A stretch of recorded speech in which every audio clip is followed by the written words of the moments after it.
Šajā brīdī mēs ieklausīsimies šodienas lozungā no jaunās derības. Tie ir vārdi no Mateja evaņģēlijas 6. nodaļas, kur 12. pantā tā mēs lasam. Piedod mums mūsu parādus, kā arī mēs piedodam saviem parādniekiem.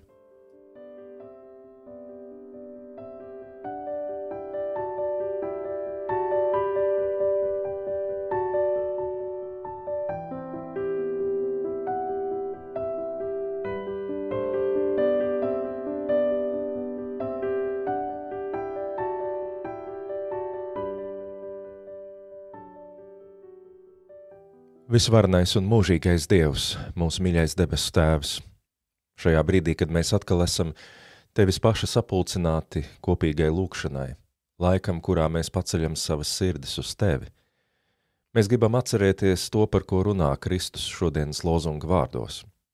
Toreiz viņš mācīja mums Tevi lūgt, un deva mums to lūkšanu, ko mēs arī katru dienu Tev sakam, kur mēs mācamies ielikt savu sirdi un savas domas, lūkšanu, kurā Kristus mums ir parādījis ceļu, kā Tev tuvoties, tēvreizes lūkšanu.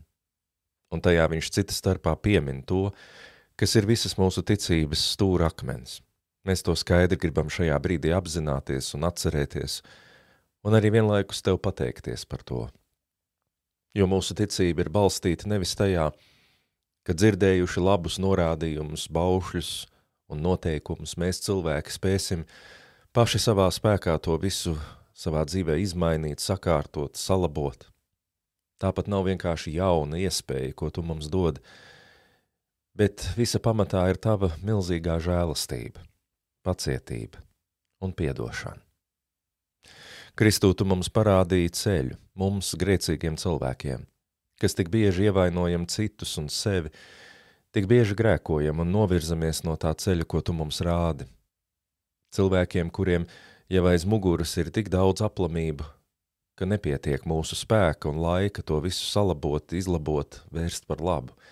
Ir daudzas lietas mūsu dzīvē, kuras mēs vispār nevaram izmainīt.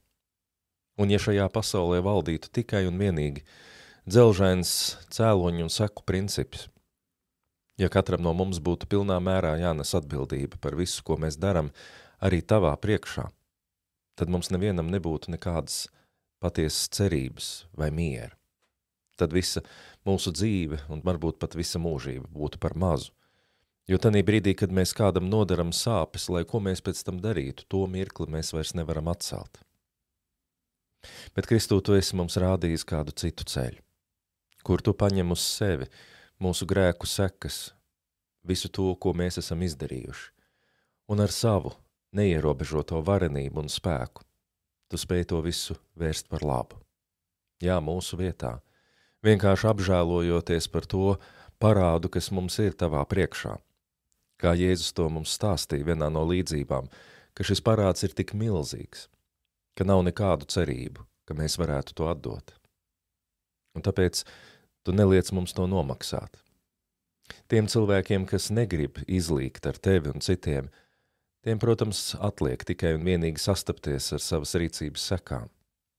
Bet tiem, kas vēlētos no šādas it kā taisnīgas, bet īstenībā bezcerīgas situācijas pāriet Tavā žēlastībā un mīlestībā balstītajā valstībā, kur visa pamats ir tas, ka mēs esam spējīgi viens otram piedot. Tie no mums, kas to vēlamies, tiem Tu dod šo iespēju. Piedzīvot to, kā mēs ar savām nastām atnākam pie Tevis, mums nav nekāda padoma, kā mēs varētu paši to izlabot. Mēs nevaram Tev apsolīt un droši zināt, ka nekad neizdarīsim vairs nekādas kļūdas. Bet mēs nākam pie Tevis, jo mēs Kristū Tevi iepazinām kā piedošanas un žēlastības avotu.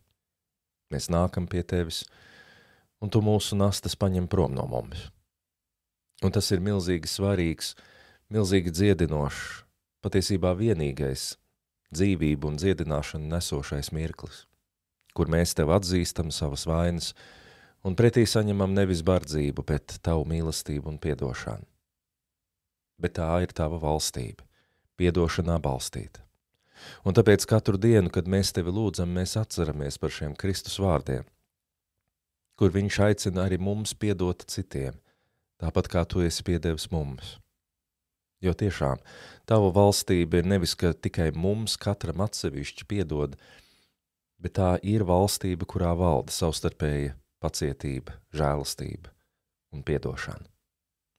Un mēs tevi lūdzam, kungs, šajā vakarā, ļauj mums to vēlreiz apzināties un ļauj mums patiešām visu savu sirdi, savu ticību likt uz to, ko tu mums, Kristu, esi devis. To visu balstīt tikai un vienīgi šajā savstarpējā piedošanā. Vispirms piedzīvot, kā tu apžēlo mūs, kā tu mums dod savu garu un savu mieru, un tālāk mēs to varam tad līdzdalīt arī ar citiem. Mēs apzināmies, Dievs, ka mēs nekad nevaram savā dzīvē īstenot tādu piedošanu, kādu tu mums esi devis Kristū, bet mēs varam tiekties uz to, un to mēs lūdzam. Mēs lūdzam piedod mums mūsu vainas un ļauj arī mums piedot citiem cilvēkiem. Lai tagad, kad mēs jau pietuvojamies baznīcas gada izskaņai, jau stāvam mūžības svētdienas priekšvakarā, ka mēs varam visu tev uzticēt, visu nolikt tavās rokās, mācīties saņemt tavu piedošanu un mācīties dot piedošanu citiem. Jo tikai tajā, tikai tavā bezgalīgajā žēlastībā ir mūsu dzīves cerība gan tagad, gan mūžības priekšā. Tāpēc ļauj mums šovakar visu tev uzticēt, dod mieru mums un mūsu mīļajiem, mūsu zemē un tautai, un apžēlojies arī par visu šo tevis radīto pasauli. Un ļauj, ka visās lietās, kad atkal celsimies un dzīvosim un darbosimies, mēs atceramies, ka mēs balstamies nevis savā taisnīgumā, bet savstarpējā piedošanā, tajā žēlastībā, kas plūst no tevis, kas mūs dziedina, kas mūs uztur, kas dod mums spēku. Kungs, mēs gribam piederēt šai tavai piedošanas valstībai, tāpēc māci mums ticēt piedošanai un māci mums to sniegt, cik vien mēs to spējam, arī citiem cilvēkiem.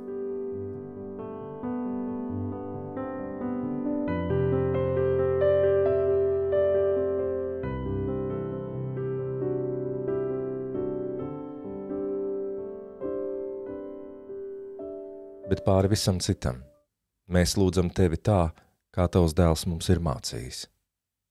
Mūsu Tēvs debesīs, svētīts, lai top tavs vārds, lai nāk tava valstība, tavs prāts, lai notiek kā debesīs, tā arī virs zemes. Mūsu dienascho maizi dod mums šodien, un piedod mums mūsu parādus, kā arī mēs piedodam saviem parādniekiem. Un neievedi mūsu kārdināšanā, bet atpestī mūs no ļauna, jo tev pieder valstība, spēks un gods mūžīgi mūžos. Āmen.